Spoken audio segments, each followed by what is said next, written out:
afternoon and happy Thursday, March 2nd. Welcome to the Yoga Corner. I am Shelby Phoenix and I am a yoga instructor, life coach, and the owner of the Yoga Corner. I help you find unshakable self-trust and manifest a lifestyle as a yoga entrepreneur. Today on Yoga Corner Chats, we will be joined by Alexis McCluskey. Alexis, also known as the Tough Love Coach, guides ADHD entrepreneurs to find strategies that fit their brain so they can make more money and have more freedom. Today, Alexis and I are going to talk all things ADHD and entrepreneurship. So I'm going to find Alexis so she can join our Instagram live here. How's everyone doing today? Say hello in the comments of this video. And if you have any questions about ADHD, entrepreneurship, let us know so that we can answer the questions in the comments or in the live today. Hold on just a second, y'all. Oh, hi, Alexis. I'm just trying to get you to add it in here. Hold on.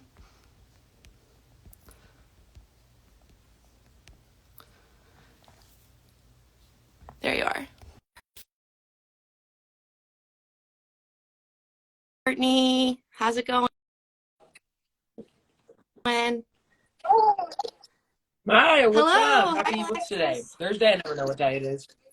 Yeah. Thursday. Thanks for having me. I'm excited to be Welcome. on. I'm excited too. I was wondering if it's okay with you. I like to start these interviews by guiding us through a couple of deep breaths I'm together. all about Is that it. okay? I love breathing. All right. Anyone who's listening too, I invite you to join us as well. So settle into whatever surface you're sitting on.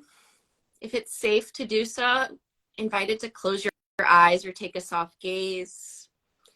Sit up nice and tall and use your belly to push all the air out of your lungs. Get empty. Slowly begin to inhale through your nose. Fill your belly, your rib cage. Fill all the way to the top of your lungs. And then let it all go out your mouth. We're going to do 2 more like that. Inhale through your nose, belly, rib cage, lungs, and let it all go. 1 last time together. Inhale, fill up, biggest breath today. And get empty. Whenever you feel ready, open up your eyes, come back to the space. I want to send you gratitude for taking the time to join us today. I really appreciate it. Thank you. So let's get started by giving you the opportunity to introduce yourself and your business. I'm Alexis McCluskey, a self-proclaimed tough love coach. I have been coaching in so many aspects for like my whole life. Like I went to school to be a teacher. I did like coached sports and did all the things. So I've always been in like a coaching position, but I've been coaching people in this arena essentially for the past 10 years. And I have bounced around from being a holistic nutrition coach to doing fitness. Then I did network marketing for a little bit. And I've always been really intrigued. I like to explain like what I do is asking more of like why we do something, not just how to fix it. And so like I always use the example of like procrastination. If you're procrastinating, what people tend to do is they're like, okay, I just got to get better at not procrastinating, right? Instead of asking, taking a few steps back, which people don't like to take steps back, and ask like why. So that's really like the center of what I do. I do like to coach ADHD entrepreneurs. I still work with people who, you know, don't have it, but it goes undiagnosed so often. So I like to work with people in that way to help them find systems and strategies that work for them, but not just like, here's a, you know, a great plan, it's going to work for you. It's figuring out what works best for them and what, you know, is holding them back in terms of like, you know, what's up here. So a little mixture of like business mindset, you know. Yeah. Why do you call yourself the tough love coach? It's definitely going to be like whenever I write a book, it's gonna be that's kind of like the root of it. And The way I like to explain it, one is I've always been the way I was raised was just that way. But like in sports, when I had mentors, I always, for some reason, seem to respond better to like the people that like are like, I don't want to hear your excuses and not coming. And I like to try to Yeah. tell people that, and I with my podcast, I like to tell people that I'm redefining what tough love means, because I think tough love, people think, if you know who David Goggins is, it's like, stop being a bitch, like just show up, like hustle culture. It can be that, but I like to find the middle ground of give yourself grace, listen to yourself, like, don't beat yourself up and be your biggest bully, but you can't play the victim and be in this pity party all the time. I think pity party is like the biggest thing for me. That's what like I'm going to write a book about. And so that has always been a theme for me. But I think when I decided to use that, or not when I decided, what kind of created that was all the way back in my story when I was homeless, living out of my car and in LA for a bit. And I was the biggest pity party person, big victim mentality. And so I kind of had this moment in my life where I realized, oh my God, nobody's coming to save me. I have to do this. And so it was kind of an accumulation of realizing like how I cannot be the victim anymore, not play, that pity party. And so I like the idea of tough love. I think that there's a lot of spaces online that are for the soft and feminine. And I love that. I'm here for that. I need that. But I'm like not the super masculine, but the somewhere in between. I like to kind of help people realize that, which is probably scary at first because they're like, oh, I got that love. Well, it's kind of what attracted me to your like page and your energy, because I really appreciate like not brutal, but like honesty, like tell me, like don't make it soft and squishy for me. Like let's just 100%. get straight to the point, kind of. And I really like that because I feel like you kind of have that energy in what you're sharing too, with what you're the world. saying is something I hear a lot when people come to work with me, like when they're ready to work like with me as like a one-on-one client, especially, they'll be like, I love therapy and I'm a big advocate for therapy. I love therapy, but I'm tired of somebody holding my hand. I kind of need somebody to like light a fire under my ass. So I'm kind of like that person. I still talk a lot about things that you might talk about in therapy and trauma because they're so important, but it's less of like me holding space for you in that sense. I still do, but it's more of like, let's actually take action and not just have awareness around the things that, are holding us back. Yeah. There's a quote I love that I read when I was doing my yoga teacher training, and it kind of like is a mantra I come back to all the time. And it's when you are feeling powerless, you've forgotten how much choice you really have.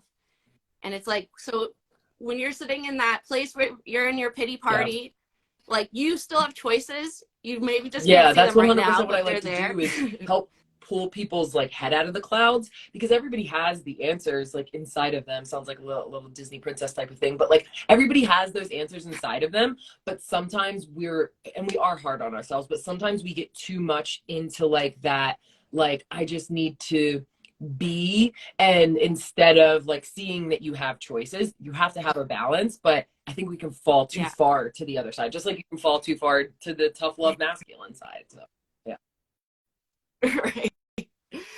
So you were sharing that a lot of your coaching is you work with a lot of people with ADHD and entrepreneurs or in business. So my audience is a lot of yoga teachers. I know there's some of you out there who do have ADHD, but for anyone out there who doesn't know what ADHD is, or maybe has like a stereotypical view of it in their head, how do you explain what ADHD is when you're trying to get people to understand I definitely what you were saying about like stereotypes. There's so many stereotypes, not only that people have of people with ADHD, but people with ADHD have of themselves. I have an ADHD mastermind going on right now, and we just covered this past week. It's like identifying what the stereotypes are. So a lot of people think that people with ADHD are just like bouncing off the walls and crazy, and we just like are all over the place and we forget things. And like, yes, that can be a piece of it, but there's so much beauty to ADHD, just like anything, like every type of neurodivergent thing, autism, whatever, like there's always superpowers with it, right? So ADHD is in that same spectrum where Yes, our executive function like lacks a little bit, which is the planning, the focus, the memory. So that's going to be a little bit of a struggle, but we also have the superpower of you know being able to, there's a book I read about ADHD that I think explains it perfectly. Is like, they call it attention deficit disorder, but it's not actually that we have a deficit of attention. We have too much attention. It's controlling it. The controlling it is the issue. So I Yeah. think the best way I would explain it is that, again, in the book, he says people with ADHD have a Ferrari brain with bicycle brakes. So we have so much ability, so much attention, so much ability to focus. It's more of controlling it and keeping it like down. That's why people who take like Adderall or those things, it's a stimulant to help us. Like people who take that kind of thing and don't have ADHD usually are like more wired. But if you give somebody like that, like if you see me, if I ever take, I don't take it now, but when I took ADHD medication, I'm just like my husband or like my parents would be like, you're like a zombie when you're on it. So it's us having all these superpowers to be able to focus and to be able to get things done. We're entrepreneurs most of the time. We're the creatives, we're the artists. So we have so many ideas. It's being able to like get things to like settle in, I think is, that's like a general or like a broad explanation. But instead of just being like, something simple, I think that helps make sense of it, I guess. Yeah. It's kind of funny. I just got Okay. diagnosed with ADHD very recently, like in September.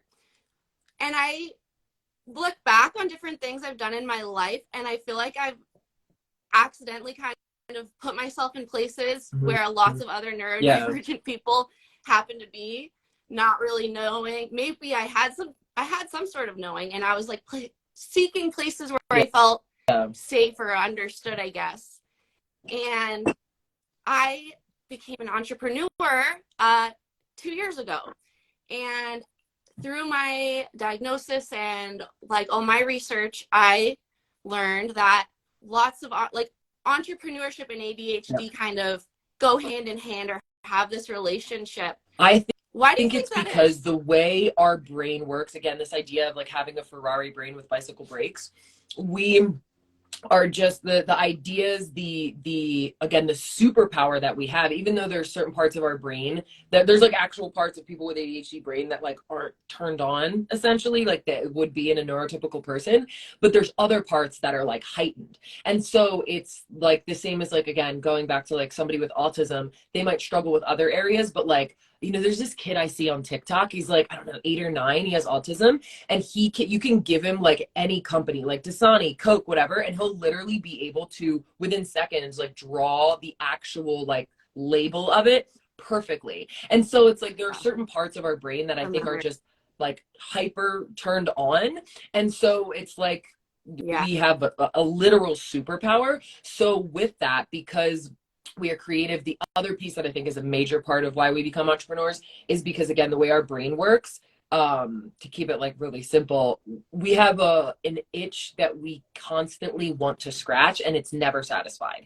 And so boredom is our kryptonite. And so working a regular job, having somebody else tell you what to do, not being able to use that creativity gets in the way. And so being an entrepreneur, one, we're very what's the word, because all of my clients struggle with it, like wanting to do lots of different things, yeah, multifaceted. Jesus, I couldn't think of it. ADHD brain. So we're really multifaceted, and like we hate the idea of like being stuck to one thing. And so we're constantly trying to scratch that itch, be creative, like you be able to get all that energy and creativity out. And I think being an entrepreneur allows you to use that creativity more than you would ever would, working for somebody else.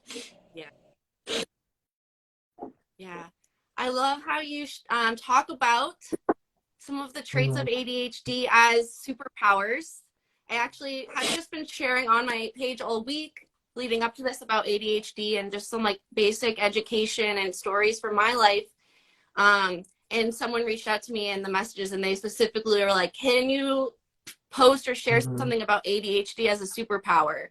Because they said, I hear so much about how it's like a disability or a disorder. Like I want to hear like something empowering about it. So I think that must be something that people are not hearing about Yeah. themselves on social media. What would you say to someone Yeah. who was looking for that One, kind of definitely perspective? find people on social media, because it's like the easiest way for you to like connect. You can read a book, you can, you know, listen to podcasts, things like that. But I think finding someone on social media that you can see as a consistent reminder that you can be successful with ADHD, that they're going to talk about that. Because the biggest thing with anybody struggling with anything, you just want to feel seen and heard. And so when you can follow someone that has been through an experience that either you want to be a part of, like being an entrepreneur, owning a business, and you can see them show up every single day, I think that's because most of us are on social media all the time. And so being able to like consistently see someone that's doing that, I think is a really great way to understand that. Another thing that I like to talk about, this is like related but not so much, about something you just said made me think. Something that I talk about, I'm talking about this in the mastermind, is, again, this is where some of the tough love comes in. I think there's this dichotomy with ADHD that is helpful for people to overcome it, whether you're just a regular person or you're an entrepreneur. Is, yes, one side of the coin is you have ADHD. There's going to be things that like just don't work. I don't say broken, it's just different, the same as a neurotypical person. So yes, your time management's going to be a little bit off. You're going to be more likely to procrastinate, a lot of those different things. But just same with anxiety, same with depression. There's the other side of it that is in your control. It is due to your habits, how you show up every single day. And if you're already going to struggle on one side with ADHD because of how your brain works, you don't want to double down by having bad habits. We don't have to say, oh, that's just my, again, like whether it's anxiety, depression, oh, it's just my anxiety, it's just my depression, it's just my ADHD. Those things are valid. Your hormones, the things that are going on in your brain don't function the same. Your nervous system, that's true. So we're going to keep that there. We're not saying you don't have anxiety or you don't have ADHD, you don't have any of those things. But for example, I will talk to people like using reminders when you have ADHD. They're like, yeah, I've never heard that before. I'm like, okay. So the last time you used a reminder, you set a reminder to do something. When it went off, did you actually do it? If you don't do it, every single time you don't say, okay, this reminder went off, it's a non-negotiable to do it, you are now creating the neuron pathway in your brain when we create habits that goes, this isn't a non-negotiable. And you put a vote in that category that says, I don't do it. And so every single time a reminder goes off and you choose not to do it, you create that habit. So yes, there's an ADHD, but there's so much of it that are habits. And so I think that, I don't even know what you said that made me think of it, but I guess like people feeling less like, oh, this is a disability, I don't have any superpowers, how is this a superpower? It can be a superpower if you admit that you have more control than you do. I think that's it. Yeah, that makes so much sense. And I think it goes back to that mantra, like if you feel powerless, you don't know how much choice you have the choice to set the reminder and follow through with it. And also self-trust, like building trust with yourself. I trust myself, I'm going to follow through with that reminder, whatever I'm going to do, which is so important in entrepreneurship in general. I'm wondering if you could talk a little bit more about some of the struggles that your clients or other people with ADHD have that they can work on in their entrepreneurship or in their business. Everything is always figure outable, that's for sure.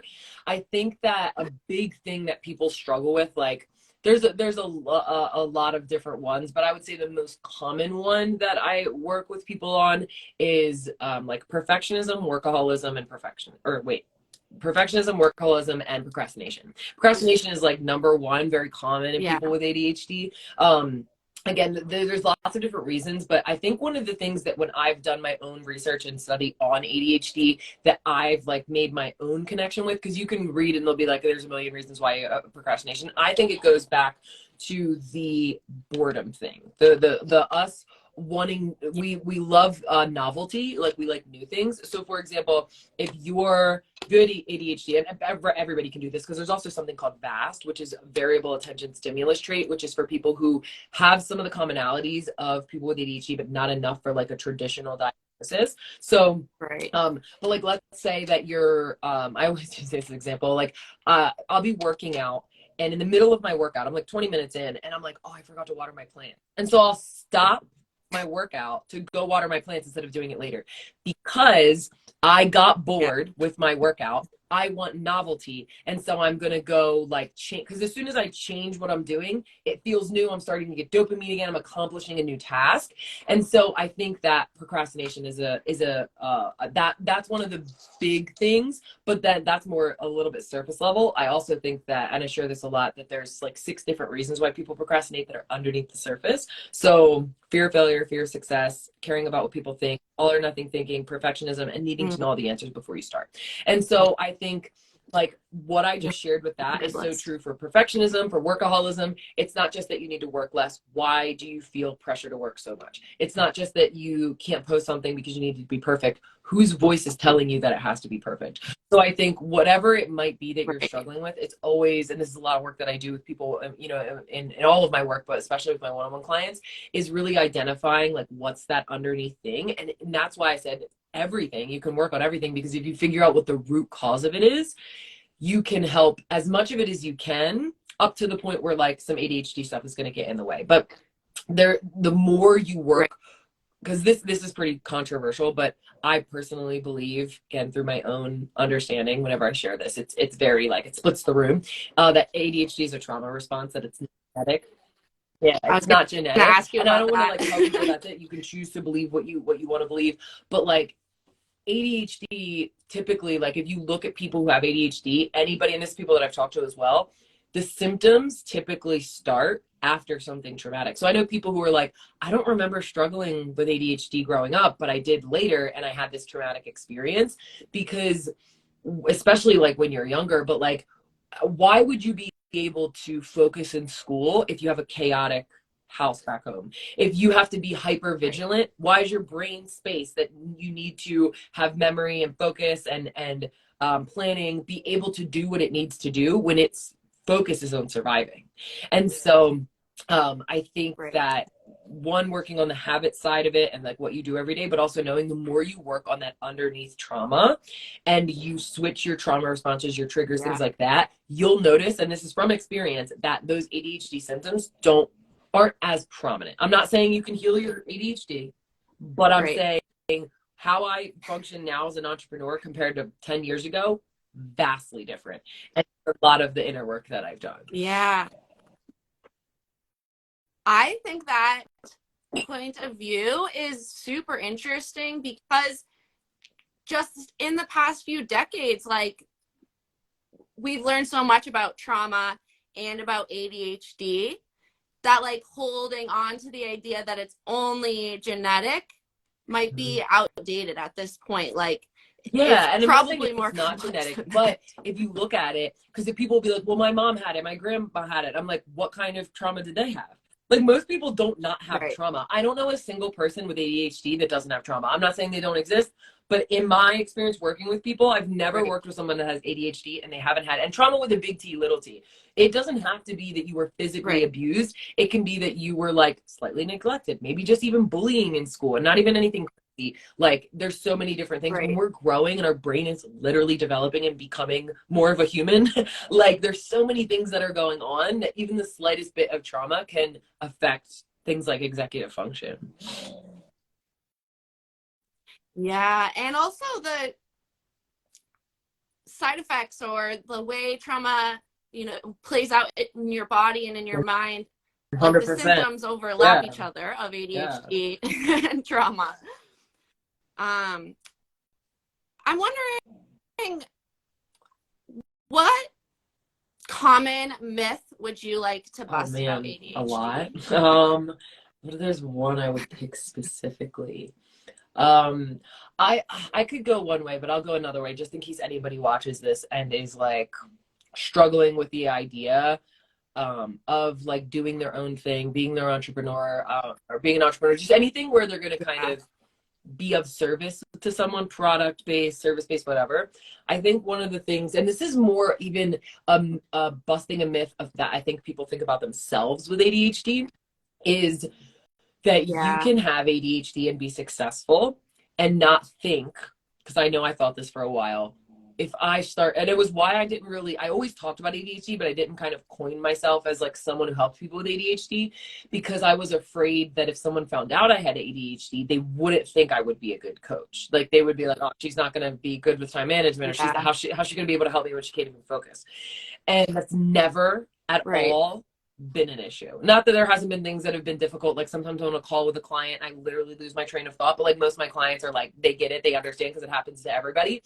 But like that's like the extent of it. And I think it also helps hold you accountable, that other side of the coin that's more in your control, of like the habit side, of the integrity side, because the more you want to show up best for yourself and for your clients, it holds you to a different standard, and you realize, oh, I'm actually way more capable than I can be. So I think that would be like, not that I think other people, maybe some people have that myth, but more of the myth we have with ourselves, that like, I'm not going to be a good coach, or people aren't going to want to work with me if they find out I have ADHD.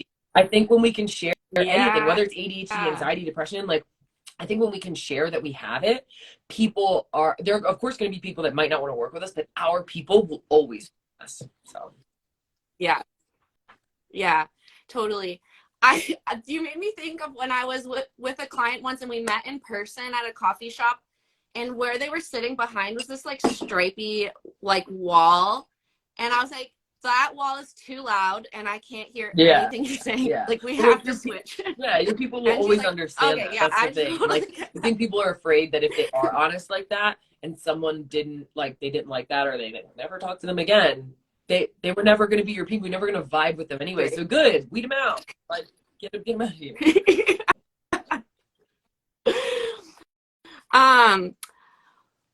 What piece of advice would you give to someone with ADHD that is starting a business? I always say there's three pieces to advice I give anybody, which is consistency, patience, and authenticity. To kind of go off what I was just sharing, I would think, because consistency, people might be like, that's kind of hard for me. And patience, also hard for people with ADHD. So those are important. But one, to go off again, what I just shared is the authenticity piece. I think especially now on social media and with Instagram, the algorithm has just been a bitch lately. Like it's been rough. And every single person I talk to is having those same struggles. It's always figuring out just like how to not let it be an excuse. But I think the authenticity piece is so huge, to show up exactly how you are and not try to fit into a box, not try to like be what I notice a lot of times, and whether people have ADHD or not, when they become a coach, they like start showing up on social media as like, I'm a coach and I'm going to help you. And it's like, you would never talk like that in person. So why aren't you just like, I always say, like, pretend you're FaceTiming with your best friend. And so I think the authenticity piece and being truly you, whether that's weird, whether that's introverted, extroverted, quiet, loud, whatever, like just lean into that. And it might be hard at first because you are going to want to try to fit into a box in order to grow, because we all, like, as human beings, we desire that validation. But the more you try to lean into you, that's what's going to attract people to you, versus like, let me just try to be a certain way to like hope that people will want to work with me. So I would say authenticity for sure. Yeah. Turn off that, like, when I used to work in retail, my voice would go up like 2 octaves when I was talking to people. It's like, turn that off. Yeah, 100%. Connect as yourself. What or are there any services or offers that you are promoting right now that you would like to share? I currently have two things that people can always jump into. Well, my one-on-one is kind of depending on if there's spots or not. But in my one-on-one, which I just recently opened up, I closed it for a bit, so there are some spots with that. And it's just same as anything. There's no like specific program with it. It's just you want to be successful, whether you're an entrepreneur that already has a business and you want to scale, or you're somebody who's like got all the ideas and you're trying to like funnel it in, figure out what am I supposed to do. We're going to help that. I like to help the business side, but also like the fears, the limiting belief side of that. So I have that with my one-on-one. And then I have my Tough Love Collective, which I'm actually revamping. So if you happen to be new to my page and you want to check it out, you can. But it's kind of like my ongoing, you can join whenever, place to get me consistently. I do calls twice a week. You get access to a bunch of different things that I offer. And there's some other things that are coming with that. But that's kind of like for people who want to be in my world, don't want to pay the one-on-one price, but don't want to do something like every so often. You kind of want to be involved all the time. That's that. And then I recently just launched my first retreat. It's not until August, but it's in the south of France, and Ooh, it's going to be cool. awesome. I'm running it with this company that kind of Wow. does everything for you. So they're putting together like the itineraries and saying we're going like canoeing. We're going to do a food tour around Nice. We're going to there's going to be like trainings by me. We're going to have a bunch of special dinners, like wine tasting, all this stuff. It's going to be really, really awesome. And they give us, I'm learning French right now. I have been for this trip anyway, but they're giving us a language translator as well. So we'll have that the whole trip. So it's awesome. So I have that link is in my bio, but those would be kind of what I have going on right now. So exciting. Really quickly, can you share about your podcast? Because I think it's really cool how it's kind of interactive. It's new for me. I just started it recently. So we're only like 14 episodes in, but I always forget, like when I do these, I'm like, oh, you have a podcast. You should probably tell people about that. But yeah, so, and again, it's one of those things I'm reminding myself of, for people who do or don't know who Gary Vee is, but his story, he's like this super, super big entrepreneur now, but he has this story where he started this YouTube channel called Wine Library TV, and he posted 1,000 episodes. All he did was like, come on, try a wine and like tell you about it.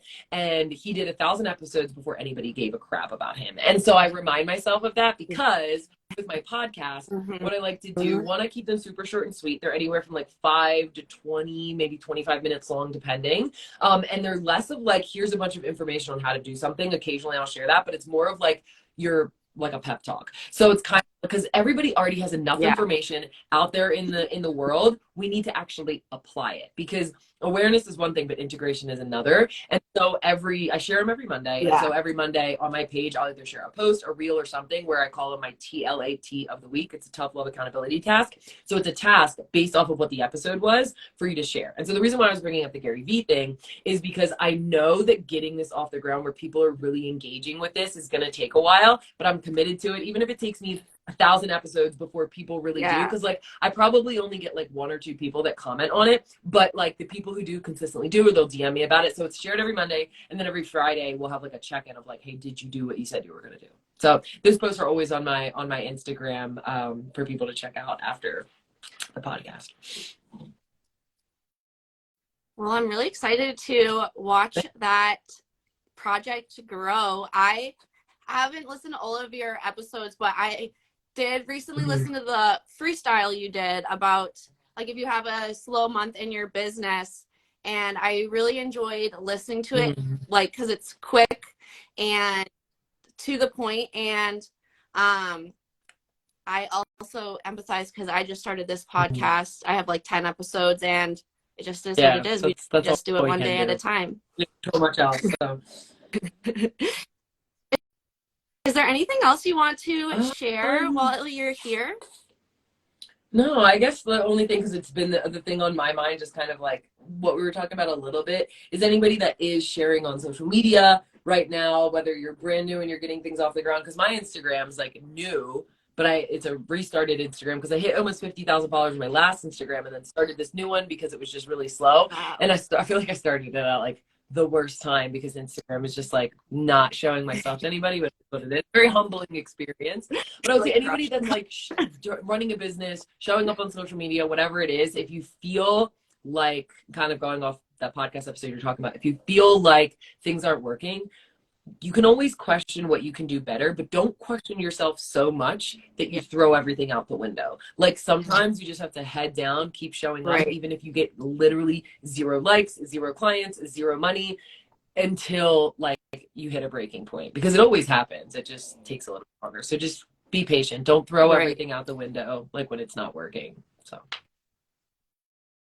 Right. Consistency, right? Then people know it's there. They'll come to it. They'll hear the message over and over. I say that to my clients about their yoga classes. Like, you're not going to have a full run the first day. It's crazy that we think like we want that, whether you're a yoga teacher or like you're showing up. Is like, I have clients who will say like they want to start doing Instagram lives, but like, what if no one shows up? I'm like, do you think that you're just going to start doing Instagram lives and you're only going to show up if like 100 people are there? Like, that's not the case. And you also aren't entitled to do a live at 9 o'clock in the morning and have 100 people show up. People are living their lives, right? So we kind of have to like push down the ego a bit and know that like our goal has always been, no matter what you're doing, is to help one person. So if one person shows up, that's all Yeah. we're here for. Of course, we would love more, but it's the people who get excited about one that build to the hundreds versus the people who want the hundreds first before they Yeah. ever are like earn the Right. one. You know what I mean? Yeah. Alexis, Yeah. I want to say thank you one more Having me. time for joining us. I feel like I learned a lot. I feel like people listening can learn a lot. And I am looking forward to watching you on Thank you so Instagram and much. I listening really to your appreciate it. podcast more. Have an Thanks. I'll awesome see you later. rest of your Bye. day. Bye.